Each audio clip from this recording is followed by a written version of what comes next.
BJP के साथ आएगी नेशनल कॉन्फ्रेंस। राहुल का हाथ छोड़ मोदी का साथ देंगे अब्दुल्ला। कश्मीर में होगा सबसे बड़ा बदलाव।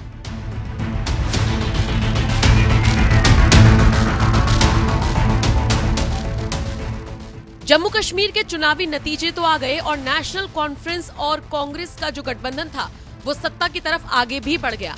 ये भी तय हो गया कि उमर अब्दुल्ला जम्मू कश्मीर के नए मुख्यमंत्री होंगे। लेकिन इन सब के बीच अगर कांग्रेस का साथ छोड़कर नेशनल कॉन्फ्रेंस बीजेपी के साथ आ जाए तो क्या होगा? जी हां, ये दावा हवा हवाई नहीं है, बल्कि सोशल मीडिया पर इस तरह के कयास लगाए जा रहे हैं। लेकिन सवाल ये उठता है कि क्या अब्दुल्ला परिवार की विचारधारा बीजेपी की विचारधारा से मेल खाएगी? क्या बीजेपी जम्मू कश्मीर में सत्ता में आने के लिए नेशनल कॉन्फ्रेंस से गठबंधन करेगी? और इन सब के बीच सबसे बड़ा सवाल तो यही है कि राहुल गांधी और उनकी पार्टी कांग्रेस का क्या हाल होगा? क्या उल्टे पैर कश्मीर से दौड़ना पड़ेगा कांग्रेस को? चलिए विस्तार से आपको बताते हैं कि क्या समीकरण बन रही हैं।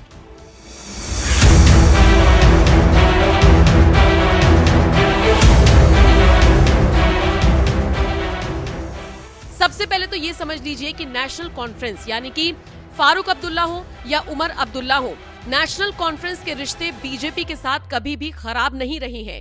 आप याद कीजिए अटल बिहारी वाजपेयी की सरकार का दौर, जिसमें फारूक अब्दुल्ला के बेटे उमर अब्दुल्ला मंत्री रह चुके हैं। निश्चित तौर पर अगर नरेंद्र मोदी और फारूक अब्दुल्ला के रिश्तों की बात करेंगे तो वो भी बहुत अच्छे हैं, सिवाय कुछ मुद्दों के।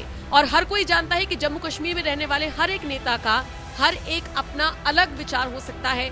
लेकिन चूंकि केंद्र में मोदी सरकार है और जम्मू कश्मीर में नेशनल कॉन्फ्रेंस को सरकार चलानी है, तो हो सकता है अपने राजनीतिक फायदे के लिए ये गठबंधन भी शानदार रहे।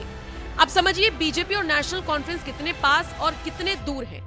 नेशनल कॉन्फ्रेंस एक ऐसी पार्टी रही है जिसका कांग्रेस से और बीजेपी दोनों से रिश्ता रहा है।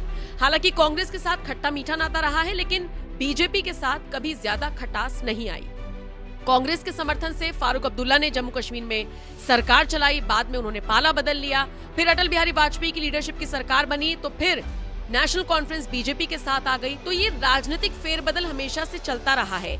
इसके अलावा फारूक अब्दुल्ला गाहे बगाए वाजपेयी की तारीफ भी करते रहे हैं और प्रधानमंत्री मोदी की नीतियों को भी उन्होंने कई बार सराहा है।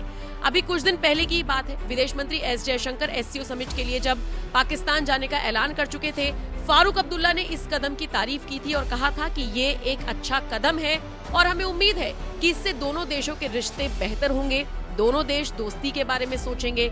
कुल मिलाकर देखा जाए तो तारीफों का दौर तो चलता है, लेकिन क्या राहुल गांधी को छोड़ गठबंधन का दौर भी चलेगा? ये बड़ा सवाल है।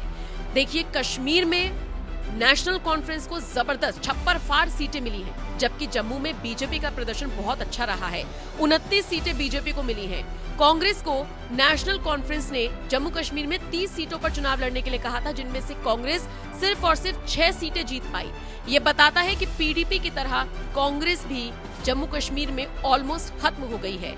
शायद इसीलिए नेशनल कॉन्फ्रेंस बीजेपी की तरफ जा सकती है। इसका एक और कारण ये भी हो सकता है कि केंद्र में मोदी सरकार है, उपराज्यपाल मनोज सिन्हा है, तो अगर काम करवाना है, अपने मन चाहे फैसलों को जम्मू कश्मीर में लागू करवाना है, तो सरकार से तो बना के रखनी ही होगी। शायद इसीलिए नेशनल कॉन्फ्रेंस और बीजेपी एक साथ आने की प्लानिंग कर सकते हैं। दिल्ली की तरह उपराज्यपाल के हाथ में ज्यादातर सत्ता है जम्मू कश्मीर में, और ऐसे में उमर अब्दुल्ला को हर चीज के लिए एलजी के पास जाना होगा। शायद इसीलिए नेशनल कॉन्फ्रेंस अब इस पर भी विचार कर रही है कि बीजेपी से क्यों ना बात की जाए। बहरहाल जो भी अपडेट आएगी आप तक पहुंचाएंगे, लेकिन फिलहाल आपको क्या लगता है? क्या बीजेपी और नेशनल कॉन्फ्रेंस के साथ आने में जम्मू कश्मीर का फायदा होगा या फिर कांग्रेस के साथ रहने में? कमेंट करके अपनी राय हमें जरूर